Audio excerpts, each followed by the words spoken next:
Absolutely not. And my advice to that unnamed, low-level French politician would be to... Karoline Leavitt has returned, and she's not holding back. In what can only be described as a flawless display of political confidence, she dismantled critics one by one, whether foreign politicians, corporate elites like Jeff Bezos, or domestic, figures like Kamala Harris and Walz. Her responses were sharp, quick, and laced with unapologetic clarity.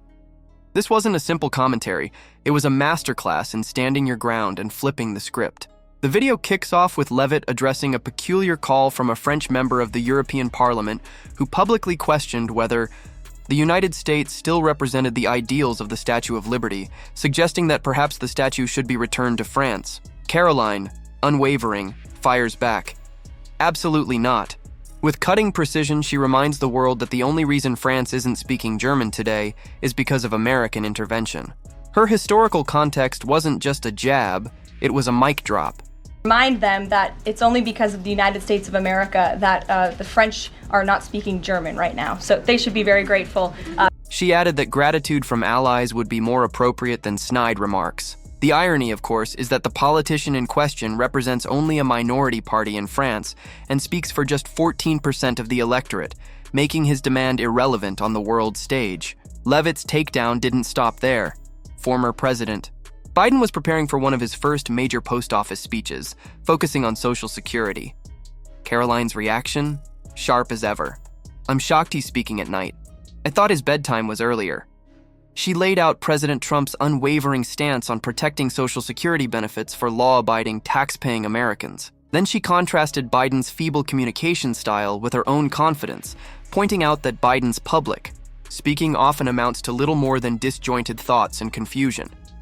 From there, she pivoted seamlessly to Kamala Harris and Minnesota Governor Walz. Protecting Social Security benefits for law-abiding, tax-paying American citizens and seniors who have paid. Delivering stinging critiques of their recent public comments. Governor Walz had made a bizarre statement about checking Tesla's stock for motivation, which Karoline called sad, especially after his political defeat. Instead of debating their talking points, she let their own words highlight their detachment and ineffectiveness.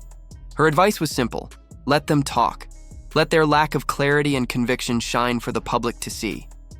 It's more powerful than rebuttals. Leavitt noted that her approach, letting political opponents self-destruct, isn't just strategy. It's smart politics. Every time Harris or Walz steps in front of a mic, she said, it becomes clearer how far removed they are from the realities that Americans face. The result? A live implosion that no campaign ad could replicate. Then came one of her most biting lines. Speaking for the White House, Karoline said, "We encourage Kamala Harris to continue doing speaking engagements." The sarcasm was impossible to miss. It wasn't just political shade. It was a full-blown takedown masked as encouragement.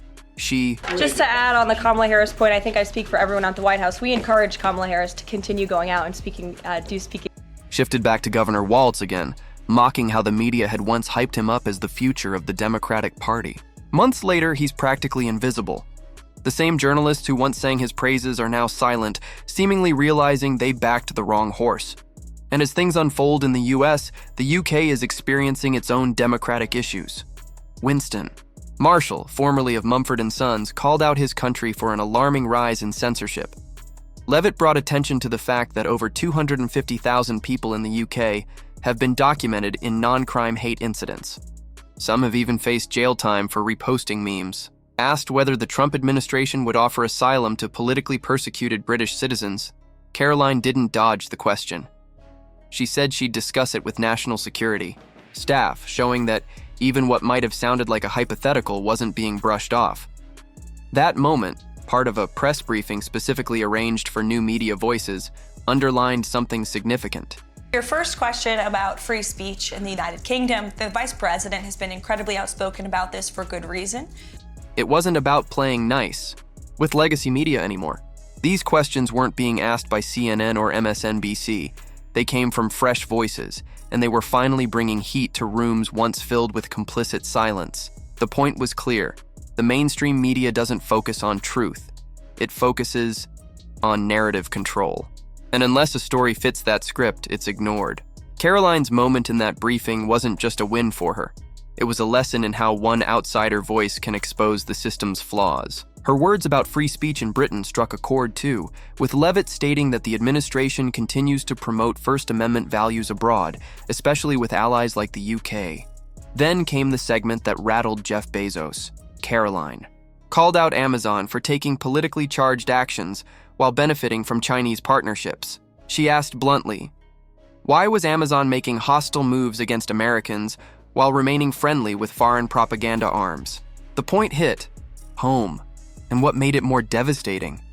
And the president has spoken about this as well, directly with your prime minister when he was here. She wasn't ranting. She stayed calm, cool, and composed, delivering her criticism with surgical precision. Interestingly, while Bezos likely didn't expect the heat, the move indirectly benefited U.S. manufacturers. By making it easier for Americans to identify foreign-made goods, Amazon may have inadvertently nudged shoppers toward domestic alternatives. It's the kind of political irony Karoline thrives on. She turned the spotlight onto media hypocrisy too. Imagine this happened under Trump, she said. The media would erupt with fear-mongering headlines. But because it happened under Biden, barely a peep. Instead of outrage, the reaction was silence. Karoline used that gap to her advantage, highlighting how blatant the double standards have become. And finally, she took aim at MSNBC's latest mistake, Simone Sanders. Described as Joy Reid 2.0, Sanders came under fire for comments that were, by all accounts, racially divisive. For a visit to the White House. So it remains a critical endeavor of ours to show the Brits. Karoline slammed her remarks, especially the idea that deporting criminal illegal immigrants somehow to racism. She reminded the room that minority children were being kicked out of public schools to make room for illegal migrants, a reality that should have outraged anyone who claims to stand for civil rights. She concluded by reaffirming President Trump's priorities. Putting Americans first, regardless of race or background. Law-abiding citizens come first, period. The punchline? MSNBC had apparently hired Sanders to tone things down after years of Reid's over-the-top commentary. Instead, they got more of the same divisiveness repackaged under a different name. The attempt to rebuild trust failed spectacularly. It was a swing and a miss, and Karoline wasn't afraid to say it out loud. In your country, which we love and admire, about the First Amendment. Throughout the video, Leavitt didn't scream. She didn't posture. She delivered. Every line hit its mark. Whether it was responding to foreign critics, dismantling, media spin, or exposing political hypocrisy, Karoline made one thing clear. She's not here to play nice. She's here to change the conversation. In a media world where silence too often protects the powerful, Leavitt is speaking out, and doing it live. No rehearsed talking points, no sanitized interviews, just brutal honesty and unapologetic defense of American values. So if this video tells us anything, it's that Karoline Leavitt isn't just a political commentator. She's a force, and she's just getting started.